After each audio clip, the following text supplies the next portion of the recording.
A photograph from the late 1800s shows a group of men standing beside what appears to be a fallen tree. At first glance, nothing seems unusual until you notice the scale. The trunk is wider than a house. The men, standing along its edge, look almost incidental, like figures placed there to emphasize something too large to fully comprehend. The bark is thick, deeply ridged, almost architectural, and the cut clean, deliberate, as if something enormous had been harvested. What makes this image unsettling is not just its size, but the quiet contradiction it presents. Because, according to modern understanding, trees of that magnitude, far beyond even the largest redwoods, should not have existed in such abundance, nor disappeared so completely. The official explanation is straightforward. In prehistoric times, conditions on Earth were different. Higher oxygen levels, warmer climates, and millions of years of uninterrupted growth allowed certain forests to reach extraordinary scales.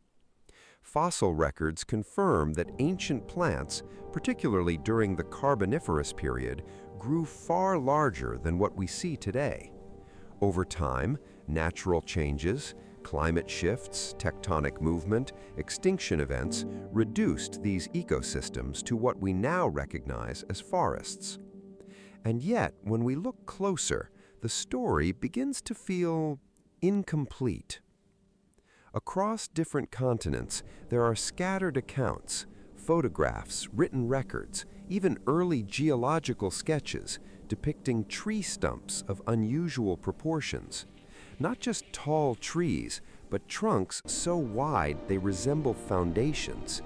In some cases, entire landscapes appear marked by circular formations, as though something immense once stood there and was removed. Of course, geology offers its own interpretations. Many of these formations are classified as rock structures, often explained as the result of volcanic activity. Columnar basalt, for instance, can form in hexagonal patterns that from certain angles resemble organic growth. Over time, erosion can smooth and reshape these formations, giving them an almost biological appearance. But there are moments where the resemblance becomes difficult to ignore. Consider formations where the grain appears layered, like growth rings, or surfaces that seem fibrous rather than crystalline.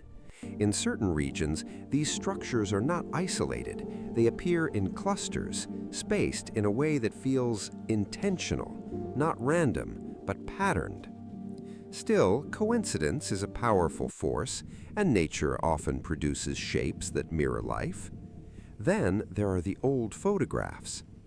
Images from the 19th and early 20th centuries frequently show logging operations involving trees of extraordinary size. While some can be explained as known species like giant sequoias, others seem to exceed even those limits. The scale is sometimes difficult to verify, and perspective can be misleading, especially in early photography. Yet the consistency across multiple images from different locations raises a quiet question. Were these simply rare giants or remnants of something more widespread? Historical records offer subtle hints as well. Early explorers often described forests that felt overwhelming, where trees blocked out the sky entirely and distances were difficult to judge. Some accounts speak of trunks so wide that multiple people could not encircle them. These descriptions are usually dismissed as exaggerations, shaped by unfamiliar environments and the tendency to dramatize the unknown. And that may very well be the case. But when exaggeration appears repeatedly across different sources and eras, it begins to form a pattern, not proof, but something worth noticing. Even more curious is how little attention these anomalies receive. Large tree stumps, unusual formations, oversized fossilized remains, most are cataloged, labeled, and filed away within existing frameworks.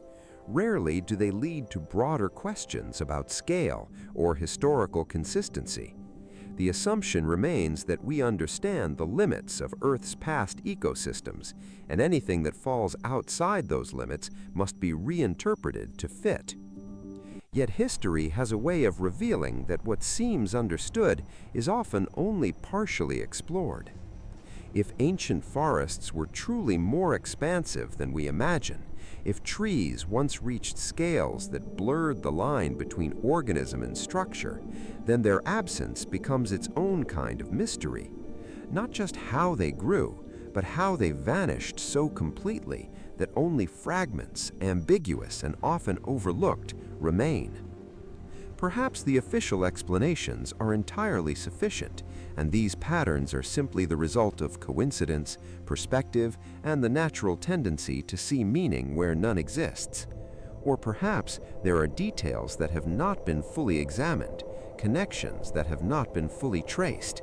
Because sometimes the most interesting questions are not the ones that challenge what we know, but the ones that quietly suggest there may be more to know than we've assumed. And if something as vast as an entire world of gigantic forests could exist, and then fade into fragments and interpretations, what else in our understanding of the past might be shaped more by what remains than by what was actually there?